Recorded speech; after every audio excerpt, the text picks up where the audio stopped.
Welcome to my channel. আজকের আমি করাবো ক্লাস 9 কোষে দেখি 15.1-এর অঙ্কগুলো। দেখো, এই অঙ্কগুলো করার জন্য আমাদের কয়েকটি সূত্রের প্রয়োজন হবে। প্রথমে আমরা সেই সূত্রগুলো খুব ভালো করে বুঝে নেব, তারপরে এই অঙ্কগুলি করতে থাকবো। তাহলে চলো প্রথমে সূত্রগুলো ভালো করে বুঝে নেওয়া যাক। তাহলে দেখো, এই কোষে দেখি 15.1-এর যত অঙ্ক আছে এই দুরকম চতুর্ভুজ নিয়েই কিন্তু অঙ্কগুলো আছে। ঠিক আছে, তো আমি এখানে দেখো দুটো চিত্র এঁকে নিয়েছি। প্রথমে দেখো এই চিত্রটা, এই চিত্রে দেখো এই প্রত্যেকটা বাহুর দৈর্ঘ্য সমান। এই বাহুর দৈর্ঘ্য যা, এই বাহুর দৈর্ঘ্য তাই, আবার এই বাহুর দৈর্ঘ্য তাই, এই বাহুর দৈর্ঘ্য সমান। সুতরাং দেখো চারটে বাহুর দৈর্ঘ্য সমান। মনে করো এই বাহুর দৈর্ঘ্য যদি 10 সেন্টিমিটার হয়, তাহলে এই বাহুর দৈর্ঘ্যও কিন্তু 10 সেন্টিমিটার হবে। আবার এই বাহুর দৈর্ঘ্য 10 সেন্টিমিটার, এই বাহুর দৈর্ঘ্যও কিন্তু 10 সেন্টিমিটার হবে। তার মানে এই যে চিত্রটা আছে, এই যে চতুর্ভুজ আছে, এই চতুর্ভুজের চারটি বাহুর দৈর্ঘ্য সমান। তাহলে চারটে বাহু দৈর্ঘ্য সমান মানে এটা, এই চতুর্ভুজটা কী ধরনের চতুর্ভুজ? দেখো, যে চতুর্ভুজের চারটি বাহু দৈর্ঘ্য সমান তাকে কি বলে? বর্গক্ষেত্র বলা হয়। তাহলে এই যে চিত্রটা আছে এটা কিন্তু একটা বর্গক্ষেত্রের চিত্র আছে। ওকে, তাহলে দেখো বর্গক্ষেত্রের পরিসীমাটা কি? বর্গক্ষেত্রের পরিসীমা বলতে দেখো এই চার ধারটাকে বোঝায়। ঠিক আছে, এই চার ধারটা মাপ হলো পরিসীমা। তাহলে কোনো বর্গাকার চিত্র হোক আর যে কোনো চতুর্ভুজের চিত্র হোক না কেন, তার পরিসীমা বলতে কিন্তু এই চার ধারটাকে বোঝানো হয়। মনে করো এখান থেকে একটা বর্গাকার জমি আছে, এই জমির এখান থেকে হেঁটে হেঁটে এই চার ধারটা হেঁটে আসা হলো, তাহলে কতটা পথ অতিক্রম করা হবে? তার মানে আমাদের বুঝতে হবে তখন যে এই যে চিত্র, বর্গাকার চিত্রের পরিসীমা বের করতে হবে। ঠিক আছে, কারণ চার ধারটাকে পরিসীমা বলা হয়। এবার দেখো ক্ষেত্রফলটা কি? তাহলে ক্ষেত্রফল বলতে এই যে বর্গক্ষেত্র আছে, ক্ষেত্রফল বলতে এই যে ভিতরের জায়গাটাকে বলা হয় ক্ষেত্রফল। কারণ ভিতরে যতটা জায়গা আছে তার পরিমাপকে কি বলা হয়? ক্ষেত্রফল বলা হয়। ঠিক আছে, এবার মনে করো কোনো অঙ্কে এরকম বলা আছে যে একটি বর্গাকার ঘর আছে এবং সেই ঘরের মেঝেতে টাইলস বসানো হবে, মানে টালি বসানো হবে। ঠিক টালিগুলো এইভাবে বসানো হবে। ঠিক আছে, যেভাবে আমি অঙ্কন করেছি এইভাবে। সুতরাং যখন কোনো অঙ্কের ক্ষেত্রে এরকম অঙ্কের মধ্যে বলা থাকবে যে একটা বর্গাকার ঘর আছে, সেই ঘরের মেঝেতে টাইলস বসানো হবে, তো সেক্ষেত্রে আমাদের বুঝতে হবে যে সেই বর্গাকার ঘরের মেঝের কিন্তু ক্ষেত্রফল বের করতে হবে। কারণ দেখো টাইলসটা তো ঘরের মেঝেতে বসবে, অর্থাৎ এই বর্গাকার যে ঘর আছে সেই ঘরের ভিতরে, এই মেঝে বলতে কি এই ভিতরের জায়গাটাকে বোঝাচ্ছে। আর এই ভিতরের জায়গাটা, ভিতরের অংশটাকে কি বলা হয়? ক্ষেত্রফল বলা হয়। এই কারণে সেক্ষেত্রে আমাদের কি করতে হবে? সেই বর্গাকার ঘরের মেঝের কিন্তু ক্ষেত্রফল বের করতে হবে। এরপরে দেখো এই পাশের চিত্রটা একটু খুব ভালো করে লক্ষ্য করো। এই চিত্রে দেখো এই বাহু দৈর্ঘ্য সমান, আবার এই বাহু দৈর্ঘ্য সমান। আবার দেখো এই বাহু দৈর্ঘ্য যা, এই বাহু দৈর্ঘ্য তাই। তো এই বাহু দৈর্ঘ্য যদি আমি 15 সেন্টিমিটার ধরে নিই, তাহলে এই বাহু দৈর্ঘ্যও কিন্তু 15 সেন্টিমিটার হবে। আবার দেখো এই বাহু দৈর্ঘ্য যদি আমি 10 সেন্টিমিটার ধরি, তাহলে এই বাহু দৈর্ঘ্য কিন্তু 10 সেন্টিমিটার। তার মানে দেখো এই বাহুর ঠিক বিপরীত বাহু, বিপরীত মানে এইটা, তাহলে এই বাহু দৈর্ঘ্য আর এই বাহুর দৈর্ঘ্য সমান। আবার দেখো এই বাহুর বিপরীত বাহু কোনটা? এই বাহুটা, তাহলে এই বাহুর বিপরীত বাহু হচ্ছে এটা। তার মানে এর বিপরীত বাহুগুলো সমান। তাহলে এটা কি ধরনের চতুর্ভুজ হবে? তো আমরা জানি যে চতুর্ভুজের বিপরীত বাহুগুলি সমান তাকে আমরা কি বলি? আয়তক্ষেত্র বলি। তার মানে এই যে চিত্রটা আছে, এই চিত্রটা হচ্ছে একটা আয়তক্ষেত্রের চিত্র আছে, তাহলে এটা হবে আয়তক্ষেত্র। আয়তক্ষেত্র, তাহলে আয়তক্ষেত্রের পরিসীমাটা কি? তো আয়তক্ষেত্রের পরিসীমা মানে এই চার ধারটাকে কিন্তু আয়তক্ষেত্রের পরিসীমা বলা হয়। আর এই ভিতরের যে জায়গাটা আছে, এই ভিতরের জায়গাটাকে বলা হবে ক্ষেত্রফল। ওকে, মনে করো এরকম কোনো অঙ্কে বলা আছে যে একটা আয়তকার জমি আছে, সেই জমিতে চাষ করতে হবে। ঠিক আছে, তো এই জমিতে চাষ করতে গেলে কি হয়? সেই জমির বাইরে তো চাষ করবে না, চাষটা করবে এরকম ভিতরে, জমির ভিতরে। তার মানে আমাদের বুঝতে হবে ওই আয়তকার জমির ক্ষেত্রফল বের করতে বলছে। ওকে, সেক্ষেত্রে আমাদের কিন্তু এই আয়তকার জমির ক্ষেত্রফল বের করতেই হবে। ওকে, এবার আমরা এই সূত্রগুলো জেনে নেব। দেখো যে বর্গক্ষেত্রের পরিসীমার সূত্র কী হবে, বর্গক্ষেত্রের ক্ষেত্রফলের সূত্র কী হবে, আর বর্গক্ষেত্রের কর্ণের দৈর্ঘ্য। কর্ণের দৈর্ঘ্যটা কি? কর্ণের দৈর্ঘ্য কিন্তু এইটা, কর্ণের দৈর্ঘ্য এই। ঠিক আছে, তাহলে আয়তক্ষেত্রের কর্ণের দৈর্ঘ্য কিন্তু এইটা হবে আয়তক্ষেত্রের কর্ণের দৈর্ঘ্য। মনে রাখবে যে বর্গক্ষেত্রের সবথেকে বৃহত্তম বাহু কোনটা হয়? এই কর্ণের দৈর্ঘ্য হয় কিন্তু বৃহত্তম বাহু। আয়তক্ষেত্রের ক্ষেত্রে কিন্তু সেই একই ব্যাপার, যে আয়তক্ষেত্রের সবচেয়ে বৃহত্তম বাহু কোনটা হবে? এই কর্ণের দৈর্ঘ্য। ঠিক আছে, তো একইভাবে দেখো এর পরিসীমার সূত্র, ক্ষেত্রফলের সূত্র এবং কর্ণের দৈর্ঘ্যের সূত্রটা জেনে নেব। তারপরে আয়তক্ষেত্রের দেখো পরিসীমার সূত্রটা জানবো, তারপরে ক্ষেত্রফল এবং কর্ণের দৈর্ঘ্যের সূত্রটা জেনে নেব। দেখো তাহলে সূত্রগুলো দেখো এখানে আমি লিখে নিয়েছি। 1 নম্বর সূত্রটা কি আছে, বর্গক্ষেত্রের ক্ষেত্রফল সমান বাহু দৈর্ঘ্য তার হোল স্কোয়ার। আর ক্ষেত্রফল থাকলে কিন্তু এই বর্গ কথাটা আসবে, সুতরাং বর্গ একক। 2 নম্বর দেখো বর্গক্ষেত্রের পরিসীমা, তাহলে বর্গক্ষেত্রের পরিসীমা সূত্র দেখো 4 ইন্টু বাহু দৈর্ঘ্য, ঠিক আছে, এটা একক হবে। যে একক বলা থাকবে মিটার, ডেসিমিটার বা সেন্টিমিটার যা বলা থাকবে সেই এককটা এখানে লিখতে হবে। 3 নম্বর সূত্রটা আছে দেখো বর্গক্ষেত্রের কর্ণের দৈর্ঘ্য, তো কর্ণের দৈর্ঘ্য দেখো √2 ইন্টু বাহু। ওকে, এরপরে দেখো আয়তক্ষেত্রের এরকম 3টে সূত্র আছে। 4 নম্বর সূত্র দেখো আয়তক্ষেত্রের ক্ষেত্রফল দৈর্ঘ্য গুণ প্রস্থ, এখানে যেহেতু ক্ষেত্রফল এই জন্য কিন্তু এই বর্গ কথাটা অবশ্যই লিখতে হবে। ওকে, এরপরে পাঁচে থেকে সূত্রটা দেখো আয়তক্ষেত্রের পরিসীমা 2 ইন্টু দৈর্ঘ্য যোগ প্রস্থ, ঠিক আছে। এরপরে আয়তক্ষেত্রের কর্ণের দৈর্ঘ্যের সূত্র হচ্ছে √ওভার দৈর্ঘ্য স্কোয়ার প্লাস প্রস্থ স্কোয়ার। তাহলে এই মোটামুটি 6টা সূত্র আছে এই 15.1 অঙ্কগুলো করার জন্য। এই 6টা সূত্র আমাদের কিন্তু ভীষণভাবে প্রয়োজন হবে। তাহলে আমরা চিত্রগুলো এবং এই সূত্রগুলো খুব ভালো করে বুঝে নিলাম। তোমরা এটা স্ক্রিনশট মেরে কিন্তু নোট ডাউন করে নিও। ওকে, এরপরে আমরা অঙ্কেতে চলে যাব। দেখো তাহলে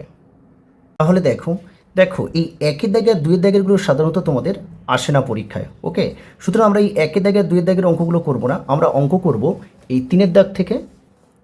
তাহলে 3 দাগে অঙ্কে কি আছে দেখো, বিরাটি মহাজাতি সংঘের আয়তকার মাঠের দৈর্ঘ্য প্রস্থের অনুপাত 4:3। মাঠটির চারদিকে একবার হেঁটে এলে 336 মিটার পথ অতিক্রম করা যায়। মাঠের ক্ষেত্রফল হিসাব করে লিখি। দেখো একটা বিরাটি মহাজাতি সংঘের একটা আয়তকার মাঠ আছে, তার কিন্তু দৈর্ঘ্য আর প্রস্থ কত বলে দেয়নি, আমাদের বলে দিয়েছে সেই দৈর্ঘ্য আর প্রস্থের অনুপাতটা বলা আছে। কিন্তু আরও একটা কথা বলে দিয়েছে দেখো, যে মাঠটির চারদিকে একবার হেঁটে এলে 336 মিটার পথ অতিক্রম করা হয়। আমি একটু আগে যখন বোঝাচ্ছিলাম যে একটা এখানে আয়তকার আছে, তো আয়তকার একটা মাঠ, তার চারদিকে হেঁটে আসা মানে কি, তার চার ধারটাকে বোঝাচ্ছে। তার মানে এখানে কিন্তু আমাদের এটা পরিসীমার মাপটা কিন্তু বলা আছে। ওকে, তো আমাদের বের করতে হবে মাঠের ক্ষেত্রফল। তাহলে এই পরিসীমার সাহায্যে আমরা এই মাঠের এই দৈর্ঘ্য আর প্রস্থের মানটা বের করব, তারপরে এই মাঠের ক্ষেত্রফলটা বের করে নেব। ওকে, অঙ্কে দেখো একটা আয়তকার মাঠের কথা বলেছে, তাহলে আমি চিত্রটা এখানে এঁকে নেব। দেখো মনে করো এই একটা আয়তকার একটা মাঠ আছে, তো এই যে আয়তকার মাঠের দৈর্ঘ্য আর প্রস্থ কত এটা কিন্তু বলা নেই, শুধু বলা আছে দৈর্ঘ্য প্রস্থের অনুপাত এই 4:3 এটাই বলা আছে।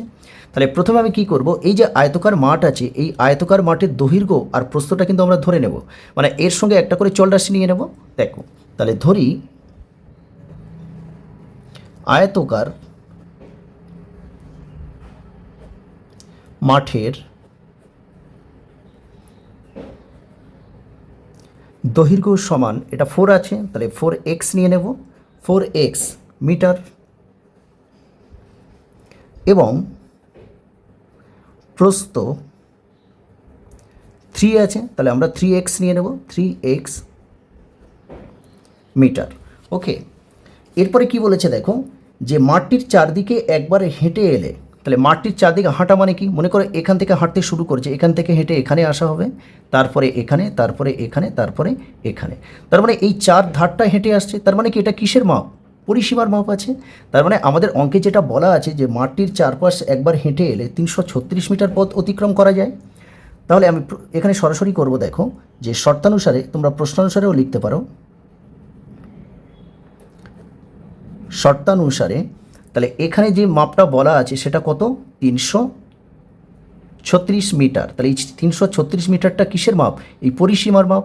আর আমরা আয়তক্ষেত্রের পরিসীমার সূত্রটা কি জানি, দেখো 2 ইন্টু এই দৈর্ঘ্য প্লাস প্রস্থ, এটাই হচ্ছে আয়তক্ষেত্রের পরিসীমার সূত্র। তাহলে দেখো 2 ইন্টু দৈর্ঘ্য মানে কত, এখানে 4x আছে, তাহলে 4x প্লাস প্রস্থ আছে, তাহলে প্রস্থ মানে দেখো 3x সমান 336। তাহলে বা দেখো এখানে 4 আর 3 যোগ করলে 7 হবে, 7x। দেখো এই 4x আর 3x যোগ করলে আমরা পাবো 7x, আর এখানে 2 দেখো এদের সঙ্গে গুণ হয়েছে, তাহলে এর সঙ্গে 2 গুণ করলে 7 দুগুণে 14x পাবো। তাহলে এটা এই 14x সমান 336। তাহলে বা যেহেতু আমাদের এক্সের মানটা দরকার, কারণ এক্সের মানটা বের করেই তারপরে এই দেখো 4-এর সঙ্গে গুণ করলে আমরা দৈর্ঘ্য পাবো, আর 3-এর সঙ্গে গুণ করলে আমরা প্রস্থ পেয়ে যাব। এই জন্য আমাদের এক্সের মানটা কিন্তু বের করতে হবে। ওকে, তাহলে এক্স সমান এই 336, দেখো 14 এক্সের সঙ্গে গুণ হয়ে আছে, তো এই গুণ সম্পর্কটা যদি আমরা ডান পক্ষে পাঠিয়ে দিই তাহলে এটা কী হবে, ভাগ হয়ে যাবে, অর্থাৎ এর নিচে চলে আসবে। তাহলে এই 14 দিয়ে আমরা 336কে কাটবো। দেখো এখানে আমরা একটু ভাগ করে নেব। 14 দিয়ে যদি 336কে কাটা হয়, দেখো 14 দুখানে 28, তাহলে 33 থেকে 28 বাদ দিলে 5, আর এখানে 6 নামবে। তাহলে দেখো 4 14 হচ্ছে 56, তাহলে এটা 24, মানে 24 পাচ্ছি আমরা, তাহলে এখানে 24। তাহলে অতএব এই এক্স সমান সমান দেখো আমরা 24 পেয়ে গেলাম। তো এক্সের মান যখন আমরা পেয়ে গেলাম, তাহলে দৈর্ঘ্য আর প্রস্থটা কত হবে সেটা বের করে নিতে হবে। তাহলে অতএব আয়তক্ষেত্রের আয়তকার মাঠের দৈর্ঘ্য কী ছিল, 4x ছিল। তাহলে 4 ইন্টু এক্স, এক্সের মান দেখো আমরা 24 বের করে নিয়েছি, তাহলে 4 24 96 মিটার। অতএব আয়তকার মাঠের তাহলে প্রস্থটা কী হবে, তাহলে প্রস্থ দেখো 3x ছিল, তাহলে 3 ইন্টু 24, তাহলে 3 24 72 মিটার। তাহলে আমাদের কাছে উত্তর জানতে চেয়েছে এই আয়তকার মাঠের ক্ষেত্রফলটা কত। ঠিক আছে, তাহলে আমরা ক্ষেত্রফলটা এবার বের করব। দেখো তাহলে অতএব আয়তকার মাঠের ক্ষেত্রফলের সূত্রটা কি, দৈর্ঘ্য গুণ প্রস্থ। ঠিক আছে, তাহলে দৈর্ঘ্যটা কত, দেখো 96 বের করে রেখেছি দৈর্ঘ্য, তাহলে 96 ইন্টু প্রস্থ কত, প্রস্থ হচ্ছে 72, তাহলে এখানে 72। তাহলে 96 আর 72 গুণ করতে হবে, এখানে গুণটা করবো। দেখো 6 দুগুণে 12, 2 হাতে 1, 9 দুগুণে 18 আর হাতে 1 19, 6 7 42, 2 হাতে 4, 7 9 63, 63 আর 4 হচ্ছে 67, তাহলে এটা 2, 9 2 11, 1 হাতে 1, 7 আর 1 8 আর হাতে 1 9, আর এখানে 6। তাহলে আমরা গুণটা আমরা করে পাচ্ছি, দেখো 6912, তাহলে 6912, যেহেতু এটা ক্ষেত্রফল তাহলে এটা এই বর্গ মিটার হবে, আর এটাই হবে অ্যান্সার। ওকে, এটা রাফ করলাম। এরপরে আমরা এই 4 দাগে অঙ্কটা করব। কি আছে দেখো, প্রতি বর্গমিটারে 3.50 টাকা হিসাবে সমরদের একটি বর্গাকার জমি চাষ করতে খরচ হয় 1400 টাকা। প্রতি মিটার 8.50 টাকা হিসাবে সমরদের জমিটির 4 ধারে একই উচ্চতার তারের বেড়া দিতে কত খরচ হবে হিসাব করে লিখি। তো এখানে দেখো বর্গ মিটার বলেছে, তো বর্গ কথাটা কখন থাকে, ক্ষেত্রফল আসলে তবে বর্গ কথাটা আসে। তার মানে 1 বর্গ মিটারে, মানে ক্ষেত্রফল 1 বর্গ মিটারে খরচ হচ্ছে 3.50 টাকা, সেই হিসাবে দেখো মোট খরচ হচ্ছে কত, 1400 টাকা। তো এইটার সাহায্যে আমরা প্রথমে কি বের করব, এই যে বর্গাকার জমি আছে এই জমির ক্ষেত্রফলটা কিন্তু আমরা বের করে নেব। ঠিক আছে, তারপরে এই বর্গাকার জমির বাহু দৈর্ঘ্য বের করব। ঠিক আছে, আর যেহেতু দেখো এই জমিটির 4 ধারে মানে কি 4 ধারটায় মানে পরিসীমা বরাবর কিন্তু এই তারের বেড়া দেওয়া হবে, তার মানে তারপরে পরিসীমা বের করলে কিন্তু আমাদের উত্তরটা বেরিয়ে যাবে। অঙ্কে দেখো একটা বর্গাকার জমির কথা বলা হয়েছে, তাহলে প্রথমে আমি কি করব, একটা বর্গাকার জমি অঙ্কন করে নেব। আর বর্গক্ষেত্র কি হয়, যার 4টি বাহু দৈর্ঘ্য সমান তাকে কিন্তু আমরা বর্গক্ষেত্র বলি। দেখো এবার এই বর্গাকার জমির মধ্যে কি করছে, চাষ করছে, তাহলে এর মধ্যে চাষ করছে, আর এই বর্গাকার জমির এই ভিতরের জায়গাটাকে কি বলা হয়, ক্ষেত্রফল বলা হয়। দেখো 3.50 টাকা হিসাবে, প্রতি বর্গমিটারে 3.50 টাকা হিসাবে এই বর্গাকার জমিটা চাষ করতে মোট খরচ হচ্ছে কত, 1400 টাকা। এখানে কিন্তু এই বর্গাকার যে জমির কথা বলেছে এই জমির কিন্তু বাহুর দৈর্ঘ্য এখানে বলা নেই। তো আমরা প্রথমে কি করব, অঙ্কে যে বলা আছে 3.50 টাকা হিসেবে মোট চাষ করতে খরচ হচ্ছে 1400 টাকা, এর সাহায্যে আমরা এই বর্গাকার জমির ক্ষেত্রফলটা বের করে নেব। দেখো প্রথমে আমরা এই কথাটা লিখে নেব যে প্রতি বর্গমিটারে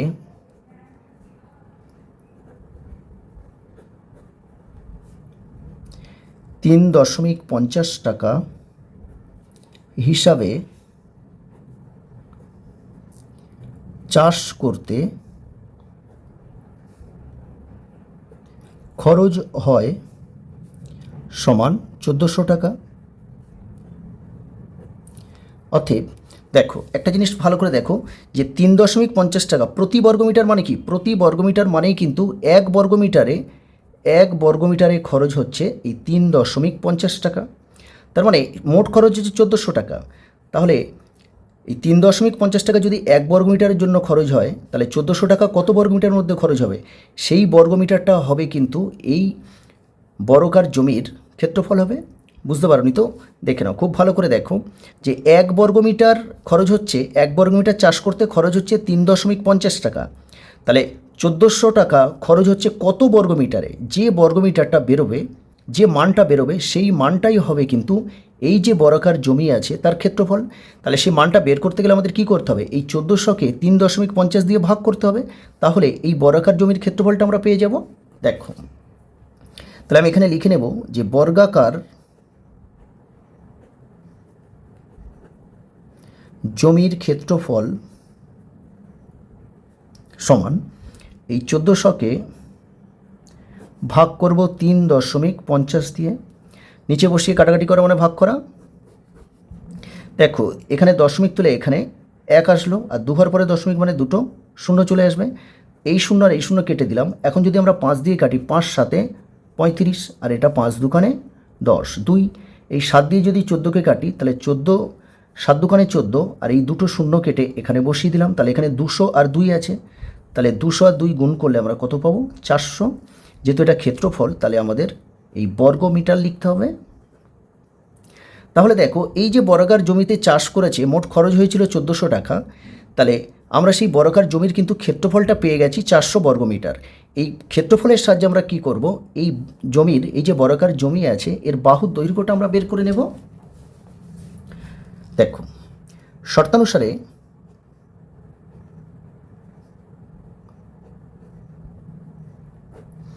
দেখো এটা হচ্ছে এই যে 400, এটা কিন্তু ক্ষেত্রফল। আর আমরা ক্ষেত্রফলের, বর্গক্ষেত্রের ক্ষেত্রফলের সূত্রটা কি জানি? যে বাহুর হোল স্কোয়ার মানে বর্গক্ষেত্রের ক্ষেত্রফল। তাহলে এখানে এই বাহু তার হোল স্কোয়ার, তাহলে বাহু হোল স্কোয়ার মানেই কিন্তু বর্গক্ষেত্রের ক্ষেত্রফল। আর এখানে ক্ষেত্রফলটা আমরা 400 পেয়েছি। তাহলে বাহু স্কোয়ার সমান সমান, দেখো এই 400কে যদি আমরা স্কোয়ারে নিয়ে যাই তাহলে 20 স্কোয়ার দিলে 400 হবে। কেন? দেখো 20কে যদি আমরা দুবার গুণ করি, স্কোয়ার মানে কি 20 দুবার গুণ হবে, তো দুবার গুণ করলে আমরা 400 পাবো। এবার দেখো এই যে সমানের বাঁদিকে আর ডান দিকে দেখো স্কোয়ার আছে, তাহলে উভয় পক্ষে স্কোয়ার থাকলে কী হয়? স্কোয়ারটাকে আমরা কেটে দিতে পারি।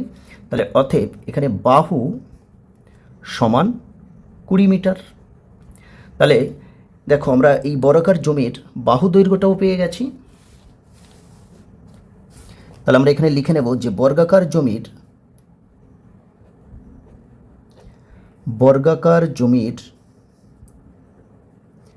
বাহুর দৈর্ঘ্য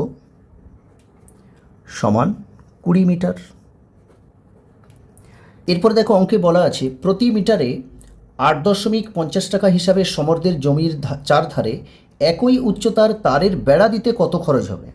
তাহলে দেখো বর্গাকার জমিটা একবার দেখো, এই বর্গাকার জমির বেড়া দিতে হবে চারধারে। চারধারে মানে কোনটা? এই ধার বরাবর বেড়া দিতে হবে, তারের বেড়া দিতে হবে এই 4 ধার বরাবর, ঠিক আছে? তো এই 4 ধারকে কী বলা হয়? পরিসীমা বলা হয়। কারণ এই বর্গাকার জমিটা যদি বেড়া দিতে হয় তাহলে এই পরিসীমা বরাবর কিন্তু বেড়াটা দিতে হবে, আর 4 ধারকে পরিসীমা বলে। তো আমাদের এখানে তার মানে কী বের করতে হবে বলো তো? পরিসীমাটাই বের করতে হবে। এই যে দেখো আমরা তো বাহু দৈর্ঘ্য পেয়ে গেছি 20 মিটার, তাহলে পরিসীমাটা বের করব। দেখো তাহলে বর্গাকার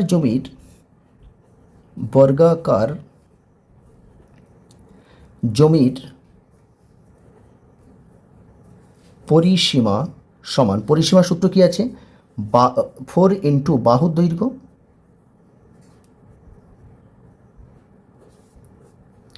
এত মিটার। তাহলে 4 ইন্টু বাহু, দেখো বর্গাকার জমির বাহু দৈর্ঘ্য আমরা বের করে রেখেছি 20, তাহলে 4 20 80 মিটার। তাহলে দেখো বর্গাকার জমির পরিসীমা আমরা 80 মিটার পেয়ে গেলাম। এবার যদি এক মিটারে যদি 8.50 টাকা খরচ হয়, তাহলে এই 80 মিটার বেড়া দিতে, 80 মিটার দৈর্ঘ্যের বেড়া দিতে কত টাকা খরচ হবে সেটাই কিন্তু আমাদের কাছে জানতে চেয়েছে। তাহলে দেখো 1 মিটার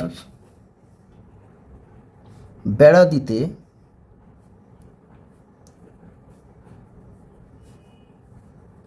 খরচ হয় 8.50 টাকা, 8.50 টাকা। তাহলে অতএব এই 80 মিটার বেড়া দিতে খরচ হবে এই 8.50-এর সঙ্গে 80 গুণ করতে হবে। ওকে, তাহলে এই গুণটা আমরা এখানে করব। দেখো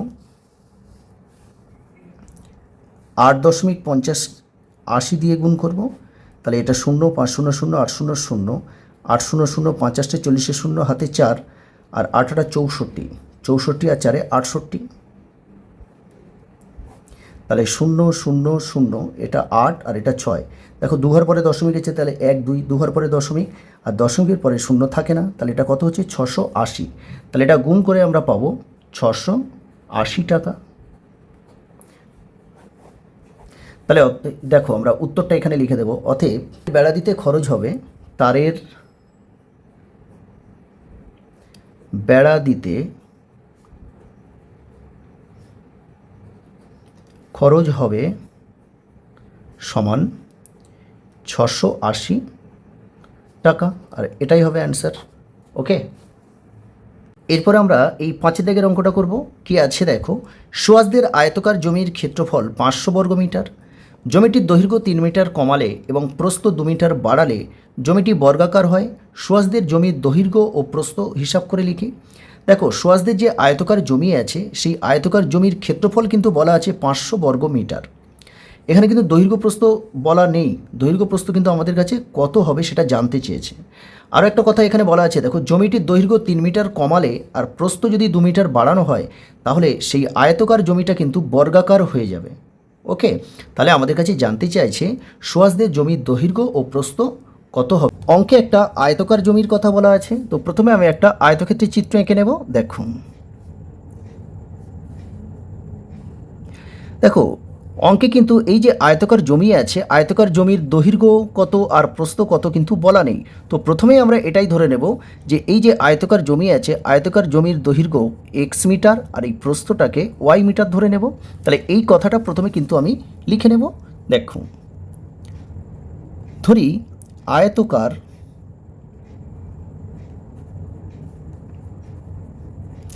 জমির দৈর্ঘ্য সমান এক্স মিটার এবং প্রস্থ সমান ওয়াই মিটার। ওকে, এরপর দেখো অঙ্কে বলা ছিল যে সুয়াসদের আয়তকার জমির ক্ষেত্রফল 500 বর্গমিটার। তো ক্ষেত্রফল দেখো, এই যে আয়তকার জমি আছে, এই জমির দৈর্ঘ্য আমি এক্স মিটার ধরে নিয়েছি, আর প্রস্থ দেখো ওয়াই মিটার, এটাও এক্স হবে আর এটাও ওয়াই হবে। ওকে, তাহলে এই আয়তকার জমির ক্ষেত্রফলের সূত্রটা কী হবে, দৈর্ঘ্য গুণ প্রস্থ। আর ক্ষেত্রফল দেখো, জমির ক্ষেত্রফল 500 বর্গমিটার বলা আছে। দেখো তাহলে প্রথম শর্তানুসারে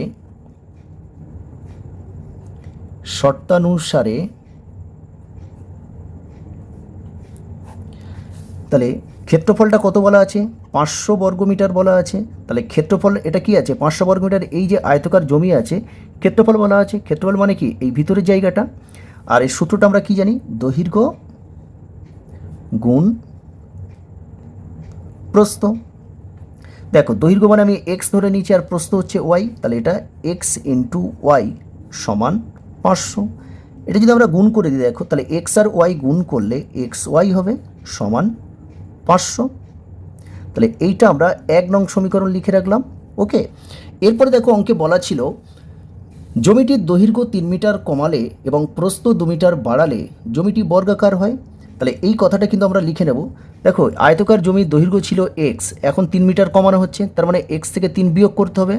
আবার প্রস্থটা কি করছে, 2 মিটার বাড়ানো হচ্ছে, তাহলে ওয়াইয়ের সঙ্গে আমরা 2 যোগ করে নেব। দেখো জমিটির দৈর্ঘ্য 3 মিটার কমালে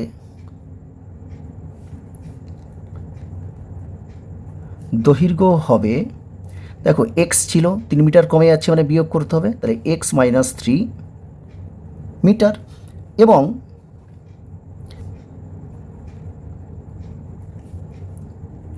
দু মিটার বাড়ালে প্রস্থ হবে সমান, দেখো ওয়াই ছিল, প্রস্থ আমি ধরে নিয়েছিলাম ওয়াই, তাহলে এর সঙ্গে আমরা 2 যোগ করে নেব, তাহলে ওয়াই প্লাস 2 মিটার। দেখো জমিটার দৈর্ঘ্য যখন 3 মিটার কমানো হচ্ছে আর প্রস্থ যখন দেখো 2 মিটার বাড়ানো হলো, তাহলে সেই জমিটা কিন্তু একটা বর্গাকার জমি হয়ে যাচ্ছে। বর্গক্ষেত্র কিরম হয়, 4টে বাহুর দৈর্ঘ্য কিন্তু সমান হবে, ঠিক এরকমই। ওকে, দেখো জমিটির দৈর্ঘ্য 3 মিটার কমালে তাহলে দৈর্ঘ্য হলো কত, x-3 হয়ে গেল, এবং প্রস্থ 2 মিটার বাড়ালে প্রস্থ হবে কত, y+2। তাহলে যখন দৈর্ঘ্য 3 মিটার কমানো হলো এবং প্রস্থ 2 মিটার বাড়ানো হলো, তখন সেই আয়তকার জমি কিন্তু আর রইল না, সেটা হয়ে গেল একটা বর্গাকার জমি। তো আমরা বর্গাকার জমি কি জানি, যে একটা বর্গক্ষেত্রের এই 4টে বাহুর দৈর্ঘ্য কিন্তু সমান হয়। অর্থাৎ এখানে যে x-3 আর এই যে y+2, এদের দুজনের মান কিন্তু সমান হয়ে গেল, কারণ বর্গাকার জমির বাহুর দৈর্ঘ্য তো সমান হয়। ওকে, 4টে বাহুর দৈর্ঘ্য সমান হবে। তাহলে আমরা দ্বিতীয় শর্তানুসারে বলে লিখে নেব, দেখো যে দ্বিতীয় শর্তানুসারে, তার মানে এখানে x-3 আর y+2 মান সমান নিশ্চয়ই, তাহলে এই x-3 সমান y+2। ওকে, দেখো তাহলে x1 সমান, ডান দিকে দেখো y+2 আছে, আর এই যে -3 আছে, এই -3টাকে আমরা ডান পক্ষে নিয়ে যাব, তাহলে +3 হয়ে যাবে। তাহলে অতএব এই x1 সমান y প্লাস, আর এই দেখো +2 আর +3 যোগ করলে আমরা +5 পেয়ে যাব, আর এইটা হবে 2 নং সমীকরণ। ওকে, এবারে দেখো আমরা কি করব, 1 নম্বর এখানে দেখো x এর মানটা আমরা y+5 পেয়ে গেছি। তো আমরা এবার কি করব, যে 1 নম্বর সমীকরণে আমরা এই 1 নম্বর সমীকরণে x এর জায়গায় কি করব, x এর মানটা বসাবো y+5। ওকে, তাহলে এই কথাটা আমাদের একটু লিখে নিতে হবে। দেখো 1 নং সমীকরণে x1 সমান y+5 বসিয়ে পাই।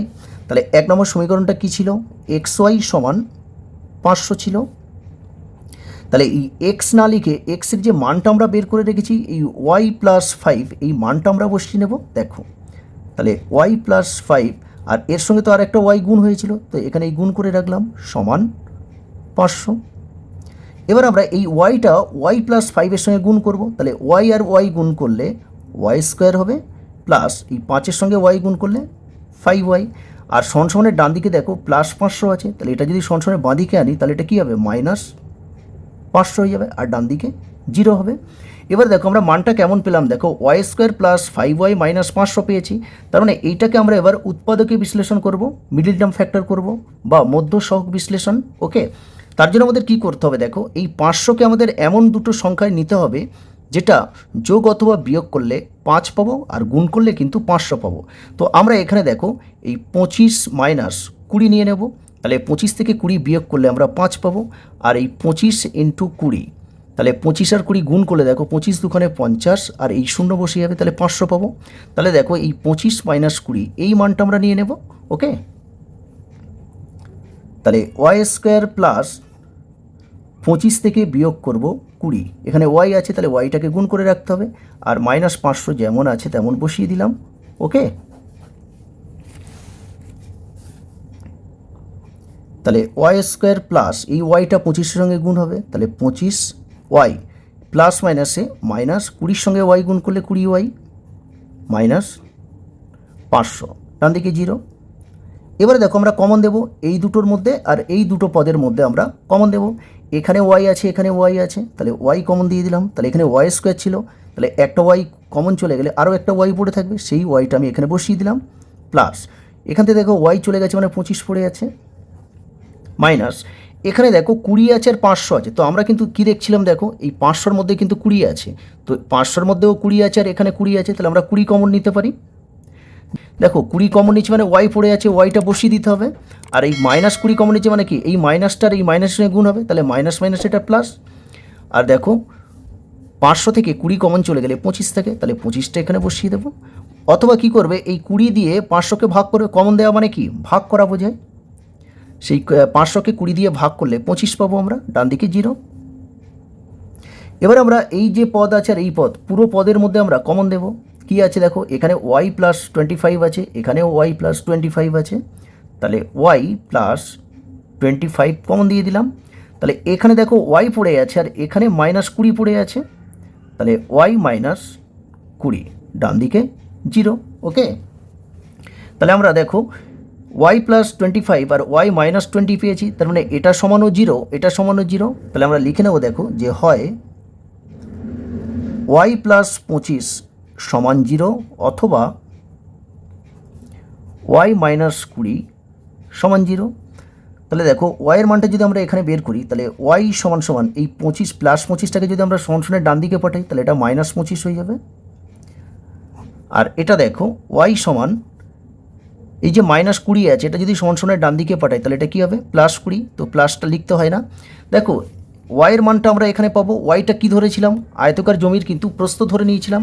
তো একটা প্রস্থ কখনো কিন্তু ঋণাত্মক হয় না, তাহলে আমরা এই মানটা নিতে পারবো না। ওই জন্য এখানে আমরা অগ্রাহ্য লিখে দেবো। অগ্রাহ্য লিখে দিলাম, মানে এই মানটা আমরা নেব না। নেব কোন মানটা? এই মানটা নেব, অর্থাৎ ওয়াই সমান 20। তাহলে ওয়াইয়ের মানটা আমরা পেয়ে গেছি। তো আমাদের এক্সের মানটা দরকার। তো এক্সের মানটা বের করার জন্য দেখো এখানে 1 নম্বর সমীকরণটা আমরা বের করে রেখেছিলাম, এক্স ওয়াই সমান 500। তাহলে এখানে আমি লিখতে পারি 1 নং সমীকরণে, দেখো এখানে 1 নম্বর সমীকরণ বা 2 নম্বর সমীকরণ ধরেও করতে পারো। ওকে, তো এখানে 2 নম্বর সমীকরণটা নিলে বেশি সুবিধা হবে। দেখো তাহলে এক্স সমান সমান ওয়াই প্লাস 5 আছে, তো আমরা 2 নম্বর সমীকরণটাই নিয়েই করি। দেখো তাহলে আবার আমি এখানে লিখে নেব, দেখো যে 2 নং সমীকরণে ওয়াই সমান 20 বসিয়ে পাই। তাহলে 2 নম্বর সমীকরণটা ছিল এক্স সমান সমান ওয়াই প্লাস 5 ছিল। তাহলে এক্স সমান সমান ওয়াইয়ের জায়গায় কী বসাবো? ওয়াইয়ের মান আমরা এই যে 20 বের করে রেখেছি, প্লাস এখানে 5 আছে। তাহলে অতএব এই এক্স সমান সমান 20 আর 5 যোগ করলে আমরা 25 পেয়ে যাব। তাহলে দেখো ওয়াইয়ের মান পেলাম 20 আর এক্সের মান পেয়ে গেলাম 25। ওকে, অঙ্কে আমাদের কাছে জানতে চাইছিল ওই যে জমি ছিল সুহাসদের যে জমি, সেই জমির দৈর্ঘ্য আর প্রস্থ কত। তো এখানে দেখো অঙ্কের শুরুতে আমরা ধরে নিয়েছিলাম, দেখো আয়তকার জমির দৈর্ঘ্য এক্স আর প্রস্থ ধরেছিলাম ওয়াই। তাহলে আমরা এখানে দেখো এক্স আর ওয়াইয়ের মানটা পেয়ে গেছি। তাহলে উত্তরটা আমরা এবার লিখে দেবো। দেখো অতএব সুহাসদের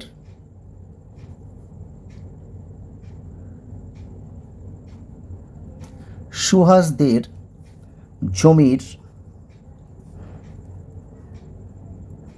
দৈর্ঘ্য ধরেছিলাম এক্স, তাহলে এক্সের মানটা আমরা 25 পেয়েছি, তাহলে 25 মিটার।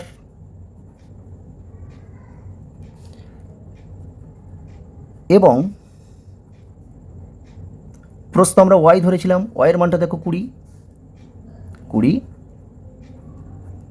মিটার। আর এটাই হবে অ্যান্সার। ওকে, দেখো অঙ্কটা তোমরা যদি বুঝতে না পারো তাহলে ভিডিওটি আরও একবার দেখে নেবে, দেখবে নিশ্চয়ই বুঝতে পেরেছো। ওকে, এবার আমরা এই 6 অঙ্কটা করব। কি আছে দেখো, আমাদের গ্রামে একটি বর্গাকার জমির প্রতিটি বাহুর দৈর্ঘ্য 300 মিটার। এই বর্গাকার জমির 4 ধার একই উচ্চতার 3 ডেসিমিটার চওড়া দেয়াল দিয়ে ঘিরব। হিসাব করে দেখি প্রতি 100 বর্গমিটার জমিতে 5000 টাকা হিসাবে দেয়ালের জন্য কত খরচ পড়বে। ওকে, তাহলে দেখো আমাদের গ্রামে একটা বর্গাকার জমি আছে, সেই বর্গাকার জমির কিন্তু বাহুর দৈর্ঘ্য বলা আছে 300 মিটার। আবার বলছে এই বর্গাকার জমির 4 ধারে একই উচ্চতা, মানে 3 ডেসিমিটার চওড়া আর কি, উচ্চতা একই, আর 3 ডেসিমিটার চওড়া দেয়াল দিয়ে ঘেরা হবে। ওকে, সেই দেয়াল ঘিরতে দেখো প্রতি 100 বর্গমিটারে যদি 5000 টাকা খরচ হয়, তাহলে দেয়ালের জন্য কত টাকা খরচ পড়বে আমাদের কাছে জানতে চেয়েছে। ওকে, দেখো তাহলে অঙ্কে বলা আছে, দেখো আমাদের গ্রামে একটি বর্গাকার জমি। তো এখানে দেখো আমি একটা বর্গক্ষেত্র এঁকে নিয়েছি। তো এটা একটা বর্গাকার জমি মনে করো। তাহলে এই বর্গাকার জমির বাহু দৈর্ঘ্য বলে দিয়েছে দেখো 300 মিটার। তাহলে এই বাহু মানে এইটা, তাহলে 300 মিটার। তার মানে এটাও কিন্তু 300 মিটার, আবার এটাও 300 মিটার, এটাও কিন্তু 300 মিটার। এরপরে কি বলেছে দেখো, এই বর্গাকার জমির 4 ধার একই উচ্চতার 3 ডেসিমিটার চওড়া দেয়াল দিয়ে ঘিরব। এবার মনে করো এই বর্গাকার জমির 3 ডেসিমিটার চওড়া একটা দেয়াল দেওয়া হবে চারদিকে আর কি। তাহলে দেয়ালটা ঠিক এরকমই চারদিকে দেওয়া হবে। দেখো দেয়ালটি চওড়া বলতে কোনটা বোঝাচ্ছে? চওড়া বলতে দেখো এই এখান থেকে এইটাকে বলা হচ্ছে চওড়া। তাহলে এটা বলে দিয়েছে দেখো 3 ডেসিমিটার। ওকে, তাহলে এই দেয়ালটা চওড়া আছে 3 ডেসিমিটার। তো এখানে দেখো বাহু দৈর্ঘ্য বলা আছে মিটারে, আর এই যে দেয়ালটা চওড়া কতটা, চওড়াটা কিন্তু বলে দিয়েছে ডেসিমিটার। তাহলে এই ডেসিমিটারকে আমাদের কী করতে হবে, এই মিটারে নিয়ে যেতে হবে। তাহলে দেয়ালটা দেওয়া হচ্ছে দেখো ঠিক এই পোর্শনে কিন্তু দেয়ালটা দেওয়া হচ্ছে। ওকে, তাহলে এই জায়গাটায় দেয়ালটা উঠবে এখান থেকে এই পজিশনে। ওকে, তাহলে আমাদের প্রথম কি করব দেখো, এই যে বাহু দৈর্ঘ্য 300 মিটার দেয়া আছে, তার সাহায্যে আমরা এই বর্গাকার জমির টোটাল ক্ষেত্রফল কত বের করে নেব। এরপরে দেখো দেখো প্রথম কিন্তু জমির বাহু দৈর্ঘ্য এইটা অর্থাৎ 300 মিটার, পরে যখন এর চারদিকে যখন 3 ডেসিমিটার দেয়ালটা তোলা হলো, তখন কিন্তু এই বর্গাকার জমির বাহু দৈর্ঘ্য এখান থেকে এইটুকু হবে। কেন দেখো, কারণ এখান থেকে এখানেও দেয়াল আছে, আবার এখান থেকে এটাও দেয়াল আছে। তাহলে আমাদের কি করতে হবে, এই দেয়াল বাদ দিয়ে বর্গাকার জমির বাহু দৈর্ঘ্য আমাদের বের করতে হবে। বের করে দেয়াল বাদে বর্গাকার জমির ক্ষেত্রফল বের করব। তাহলে আগের যে ক্ষেত্রফলটা বের করে রাখবো, সেইটা থেকে পরের ক্ষেত্রফলটা বিয়োগ করলে আমরা এই দেয়ালের ক্ষেত্রফলটা পেয়ে যাব। ওকে, আমরা এইভাবে অঙ্কটা করব। দেখো, বর্গাকার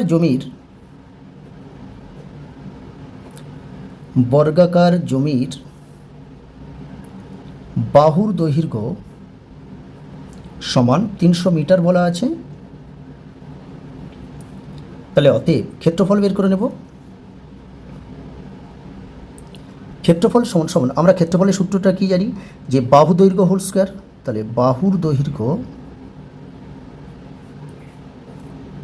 স্কোয়ার, তাহলে বাহু দৈর্ঘ্যটা কত, 300 মিটার। তাহলে 300 তার স্কোয়ার, তো 300 স্কোয়ার মানে কি, দুটো 300 গুণ করতে হয়। তাহলে 3 তিরিকে 9, আর এখানে দুটো আর দুটো 4টে শূন্য। এটা কিন্তু যেহেতু ক্ষেত্রফল, তাহলে এটা বর্গমিটার হবে। এবার দেখো, এই যে দেয়ালটা তোলা হয়েছে, সেই দেয়ালটা চওড়া কত, 3 ডেসিমিটার বলেছে। দেখো আমাদের বাহু দৈর্ঘ্য মিটারে দেওয়া আছে, আর দেয়ালের চওড়াটা বলা আছে ডেসিমিটারে। তাহলে আমাদের একই এককে নিয়ে আসতে হবে। তাহলে এই 3 ডেসিমিটারটাকে আমরা মিটারে নিয়ে যাব। দেখো, দেওয়ালটি চওড়া সমান 3 ডেসিমিটার। তাহলে মিটারটাকে, এই ডেসিমিটারকে আমরা মিটারে নিয়ে গেলে কী করতে হবে, দেখো ডেসিমিটার থেকে আমরা মিটারে যাবো, তার মানে নিচে থেকে উপরের দিকে যাচ্ছে 1 ঘর, কারণ ডেসিমিটারের আগেই হয় মিটার। তাহলে 1 ঘর, তাহলে নিচে থেকে যেহেতু উপরে যাচ্ছে, তাহলে আমরা কী করব, এই 3কে 10 দিয়ে ভাগ করব, সমান এই 0.3 মিটার। কী করলাম দেখো, দেয়ালটি চওড়া 3 ডেসিমিটার, তাহলে এই ডেসিমিটারকে আমরা মিটারে নিয়ে যাচ্ছি। তাহলে কী করতে হয়, ডেসিমিটার মিটার নিয়ে গেলে 10 দিয়ে ভাগ করতে হয়, আর 3কে 10 দিয়ে ভাগ করলে 0.3 মিটার হবে। ওকে, এবারে আমরা বের করে নেব। দেখো যে দেয়াল বাদে এই বর্গাকার জমির বাহু দৈর্ঘ্য কত। দেখো প্রথম বাহু দৈর্ঘ্য ছিল এখান থেকে এইটা, সেটা বলা ছিল 300 মিটার। এখন কিন্তু বর্গাকার জমির বাহু দৈর্ঘ্য কোনটা হবে, এখান থেকে এইটুকু হবে। কারণ দেখো এখান থেকে এই যে 3 ডেসিমিটার আর এখান থেকে 3 ডেসিমিটার, এটা কিন্তু দেয়াল উঠে গেছে। দেখো অতএব দেওয়াল বাদে জমিটির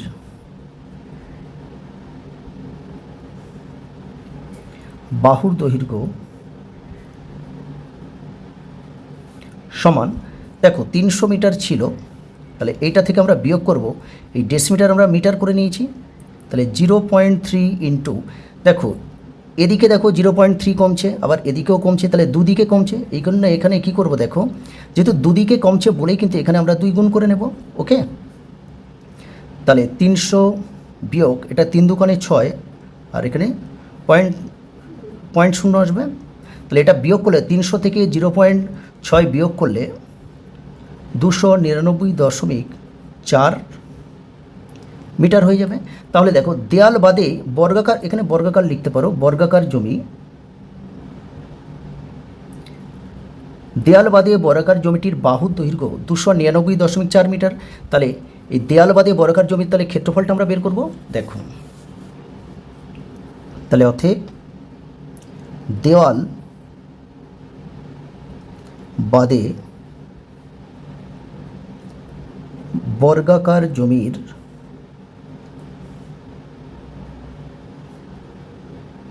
ক্ষেত্রফল, এখানে কী হবে, সূত্র সেই একই, বাহুর দৈর্ঘ্য হোল স্কোয়ার। তাহলে এখন বাহুর দৈর্ঘ্য দেখো, দেয়াল বাদ দিয়ে বর্গাকার জমির বাহুর দৈর্ঘ্য আমরা কত পেয়েছি, 299.4 পেয়েছি। ওকে, তাহলে 299.4 এর স্কোয়ার, যেহেতু স্কোয়ার আছে তাহলে আমরা দুবার গুণ করব, 299.4 ইন্টু 299.4। তাহলে এই দুটো গুণ করলে আমরা পাবো, দেখো 89,640, 89,640.36। ওকে, তাহলে দেখো এই 299.299 দুটো গুণ করলে 89,640.36 পাবো। যেহেতু এটা ক্ষেত্রফল, তাহলে এখানে লিখে দিতে হবে বর্গমিটার। এবারে দেখো একটা জিনিস খুব ভালো করে দেখো, আমরা প্রথমে দেখো যখন বাহু দৈর্ঘ্য বর্গাকার জমির বাহু দৈর্ঘ্য 300 মিটার বলা ছিল, তখন পুরো জমিটার ক্ষেত্রফল দেখো আমরা 90,000 বর্গমিটার বের করে রেখেছি। এবার যখন দেওয়াল উঠে গেল, তাহলে বাকি এই যে জায়গাটা ছিল, এই জায়গার ক্ষেত্রফল দেখো আমরা পেয়ে গেছি কত, এই 89,640.36 বর্গমিটার। তাহলে এই যতটুকু জায়গায় দেয়াল তোলা হয়েছে, এই দেয়াল দেওয়া যে দেখো এই যে দাগ দিয়েছি যে জায়গাগুলো, তাহলে এই দেয়াল দেওয়া জায়গার ক্ষেত্রফলটা তাহলে কী হবে, এই ক্ষেত্রফল থেকে আর দেয়াল বাদে বর্গাকার জমির ক্ষেত্রফল যেটা আমরা পেয়েছি, এটা বিয়োগ করলে তাহলে আমরা এই দেয়ালের ক্ষেত্রফলটা আমরা পেয়ে যাব। ওকে, তাহলে দেখো, তাহলে আমি লিখে নেব, অতএব দেয়ালের ক্ষেত্রফল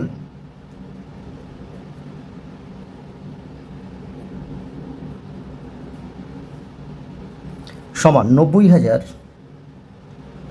এইটা থেকে বিয়োগ করব এই ক্ষেত্রফলটা 89,640.36 এটা বর্গমিটার। তাহলে দেখো এই 90,000 থেকে এটা বিয়োগ করতে হবে। বিয়োগটা আমি এখানে করব, দেখো যে 90,000 আর এখানে দেখো 89,000, এখানে দশমিক দিয়ে দুটো শূন্য নিয়ে নিতে হবে। দেখো তাহলে 89,640.36 এই বিয়োগটা করব। তাহলে 6 আছে কত দিয়া 10, 4, তাহলে এটা 4 হবে, 4 আছে কত দিয়া 10, 6, দশমিক চলে আসবে। তাহলে এখানে 1 আছে কত দিয়া 10, এটা 9, তাহলে এটা 5 হবে, 5 আছে কত দিয়া 10, এটা 5, তাহলে এটা 7 হবে, 7 আছে কত দিয়া 10, 3, আর এটা 9 আর 1 10, আর এখান থেকে 1 নিলে 10, 10 10 মিলে গেল 0, এখানে 1 আসলে 8 আর 1 9, 9 9 মিলে গেলে 0, বাঁদিকে 0 দাম নেই। তাহলে আমরা কত পাবো, 359.64 বর্গমিটার। তাহলে বিয়োগটা দেখো করে পেলাম 359.64 বর্গ মিটার। এটা আমি রাফ করলাম। দেখো তাহলে দেয়ালের ক্ষেত্রফলটা আমরা পেয়ে গেলাম 359.64 বর্গমিটার। এবার দেখো অঙ্কে আমাদের বলা ছিল, কি বলা ছিল দেখে নাও,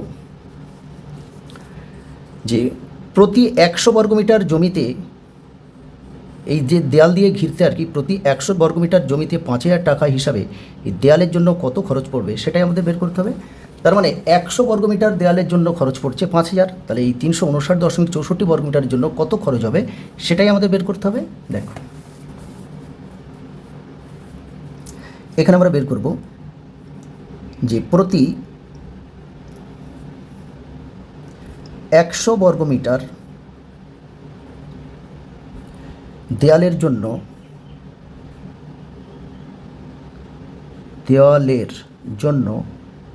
খরচ হয় 5,000 টাকা। তাহলে প্রতি 1 বর্গমিটার দেয়ালের জন্য খরচ হবে কি, এই 5,000-এর নিচে চলে আসবে 100 টাকা। আর এখানে দেখো এই 359.64 বর্গমিটার দেয়ালের জন্য কত খরচ পড়বে, তাহলে 359.64 বর্গমিটার দেয়ালের জন্য খরচ হয়, দেখো তাহলে 5,000 ইন্টু 359.64, আর নিচে দেখো 100 আছে, ইন্টু দেখো এখানে 2 ঘর পরে দশমিক আছে, তাহলে দশমিকের জন্য 1, আর যেহেতু 2 ঘর পরে তাহলে এখানে দুটো শূন্য চলে আসবে। ওকে, তাহলে দেখো এখানে এই 1 2 3টে শূন্য কেটে দিলাম, এখানেও 3টে কাটবো, 1 2 আর এই 3টে কেটে দিলাম। তাহলে এখানে এই 359.64 সঙ্গে 5 গুণ করতে হবে। তো দেখো গুণটা আমি এখানেই করব,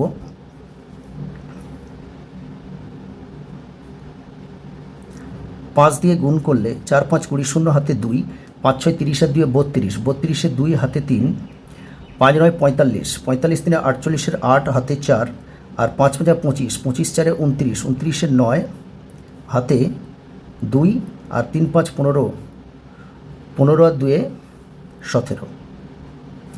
দেখো এখানে 2 ঘর পরে দশমিক, তাহলে 17 98, এই দশমিকটা এখানে হবে না। ওকে, এই দশমিকটাও এখানে হবে না, কারণ আমরা এখানে দেখো এই দশমিক তুলে দিয়েছিলাম, এই দশমিকটা তুলে তো এখানে 100 এনেছিলাম। ওকে, তাহলে এই গুণটা করে আমরা পাচ্ছি 98 20 আর নিচে দেখো 10 আছে, তাহলে এখানে এই 10 চলে আসবে। এবার দেখো এই 0 আর এই 0 কেটে দিলাম, তাহলে এই 17,982 টাকা। ওকে, এটা আমি রাফ করলাম। তাহলে দেখো এই 359.64 মিটার দেয়ালের জন্য খরচ পড়বে 17,982 টাকা। এবার আমাদের কি করতে হবে, উত্তরটা লিখতে হবে। এখানে জায়গা একটু শর্ট হয়ে গেছে, দেখো এখানেই লিখে দেবো ছোটো ছোটো করে। তাহলে দেয়ালের জন্য খরচ পড়বে, দেয়ালের জন্য খরচ পড়বে সমান এই 17,982 টাকা, আর এটাই হবে অ্যান্সার। ওকে, আজকের ভিডিও এই পর্যন্ত। ভিডিওটি লাইক, শেয়ার ও কমেন্ট করো। দেখো আজকের আমি অঙ্ক করলাম এই 6 দাগ পর্যন্ত, পরের দিন আমরা এই 7 দাগ থেকে অঙ্কগুলি করব। তো সেই সমস্ত ভিডিও পাওয়ার জন্য চ্যানেলটিকে সাবস্ক্রাইব করে রেখো, পাশে থাকা বেল আইকনটি প্রেস করে দিও, কারণ যখন নতুন ভিডিও আপলোড করব তার নোটিফিকেশন পাওয়ার জন্য। আর ভিডিওটি শেষ পর্যন্ত দেখার জন্য অসংখ্য ধন্যবাদ।